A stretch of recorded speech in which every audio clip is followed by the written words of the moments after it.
দুপুরবেলা যদি আমরা বাড়ি থেকে বেরোয় সেই সময় আমাদের কোন ক্রিমটা মাখতে হবে আর রাত্রিবেলা আমাদের কোন ক্রিমটা মাখতে হবে এটা কিন্তু আমরা খুব ভালোভাবে জানি। আর এটা ঠিক সময় মতোই কিন্তু আমরা করি। মানে আমরা প্রত্যেকটা মেয়েই নিজেদেরকে একটু ঠিকঠাক রাখার জন্য, মানে নিজেদেরকে একটু গুছিয়ে গাছিয়ে সুন্দর সাজানোর জন্য, ঠিকঠাকভাবে রাখার জন্য ঠিক যা যা করতে হয় প্রত্যেকটা জিনিসই কিন্তু করি। অধিকাংশ মেয়েরাই কিন্তু এটা করে থাকি। কিন্তু আমরা দেখা যায় অধিকাংশ মেয়ে কিন্তু নিজেদের বাড়ির প্রতি, মানে নিজেদের বাড়িটাকে, নিজেদের ঘরগুলোকে ঠিক সেইভাবে, মানে কোথায় কি রাখতে হবে, কোথায় কি করতে হবে, কোথায় কোনটা রাখলে সুন্দর হবে, সেই দিকটা তো অতটা নজর বোধ হয় আমরা সব মেয়েরা দিই না। অধিকাংশ মেয়ে নিজেদেরকে গুছিয়ে ব্যস্ত রাখতে পারি, কিন্তু অধিকাংশ মেয়ে নিজেদের ঘরগুলোকে গুছিয়ে ব্যস্ত রাখতে পারি না। এটা কিন্তু সত্যি অনেক বাড়ির অনেক মেয়ের মধ্যেই আছে। অনেক বাড়ির মায়েরা এটা বলে যে ও একদম নিজের কিচ্ছু নিজে করে না গো, নিজের ঘরটা দেখবে কিরকম অগোছালো থাকে, নিজে স্নান করে উঠবে, বাথরুমে তার জামা কাপড়গুলো রেখে দেবে, কেননা তার মা সেগুলোকে ঠিকঠাক করে দেবে। নিজের জামা কাপড়টা নিজে ঠিকঠাক করে পরবে না, যেখানে যেটা খুলবে সেখানে সেটা রেখে দেবে। তো এই সমস্ত মানে অভ্যাসগুলো এক একটা মেয়ের মধ্যে থাকে।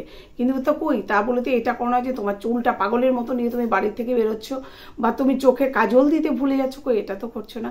তার ওইটাও তো তোমার নিজের কাজ, ওই কাজগুলোও তো তোমারই করা দরকার। তোমার কাজটা যদি তুমি করো তবেই সেটা ঠিকঠাক। আর তুমি যখন বড় হয়ে যাচ্ছ তখন তোমার মা কেন তোমার এই সমস্ত কাজগুলো করে দেবে? এইসব জ্ঞানগুলো বা বুদ্ধিগুলো কিন্তু প্রত্যেকটা মেয়ের মধ্যে আসাটা খুব জরুরি, খুব প্রয়োজন। নিজেকে যেমন গুছিয়ে বের করতে পারছো বাড়ি থেকে সুন্দরভাবে সাজুগুজু করে, কোথায় কি করতে হবে, কোন জামাটা পরতে হবে, কোন জুতোটা পরতে হবে, কোন ব্যাগটা তার সঙ্গে ম্যাচিং করে হাতে নিতে হবে, গলায় কোন চেনটা পরলে তোমাকে সুন্দর লাগবে, কোন শাড়ির সঙ্গে তুমি কোন গয়নাটা পরবে, এগুলো ঠিক তুমি ম্যাচিং করতে পারো, তখন তোমাকে এগুলোও শেখাটা প্রয়োজন। আর তোমার ঘর বাড়িটা যদি অগোছালো থাকে, যখন তোমার বাড়িতে একটা মানুষ আসবে, এসে দেবে তুমি এতটা বাইরে যখন বেরো কতটা সুন্দর পরিষ্কার পরিচ্ছন্ন, একদম সুন্দর, খুব ভালো লাগে তোমাকে দেখে। কিন্তু তোমার ঘরে এসে মনে হয় যেন সত্যি তুমি এত নোংরা, এত অপরিষ্কার, এত অগোছালো, এটা কিন্তু সত্যিই মেনে নেওয়া যায় না। তাই সেই জন্য তুমি যদি তোমার ঘরটাকে ঠিক তুমি যেমন নিজেকে সাজিয়ে রাখো, সেরকম তোমার ঘরটাকে পরিষ্কার পরিচ্ছন্ন করে গুছিয়ে গাছিয়ে পরিষ্কার করে রাখো, তাহলে একটা মানুষ এসে বলবে না মেয়েটা সত্যি নিজেও যেমন পরিষ্কার পরিচ্ছন্ন রাখে, তার ঘর বাড়ি তার সমস্ত কিছু খুব সুন্দর পরিষ্কার পরিচ্ছন্ন, খুব ভালো মেয়ে, সত্যি সব দিকে মেয়েটার খেয়াল আছে, সব কিছুই সে বোঝে। কিন্তু হ্যাঁ, সব কিছু যদি তোমার খেয়াল না থাকে তবে তো চলবে না, তোমাকে সব কিছুতে খেয়াল রাখতে হবে, সব দিকে ধ্যান দিতে হবে। যে আগে বলতো না যে রাধে সে চুলো বাঁধে, এটা কিন্তু সত্যি। তুমি চাকরিজীবী, তাতে কি হয়েছে? কথাটা একেবারে সত্যি, রাধলে চুলও বাঁধা যায়। তুমি দেখবে টাইম মেনটেন করে, সময় মেপে, সময় নিয়ে সব কাজগুলো করো ঠিক সঠিক সময়, দেখবে সমস্ত কাজগুলো তুমি সব কাজগুলো পরিপূর্ণভাবে করতে পারবে। সে তার জন্য তোমার মনটা থাকতে হবে।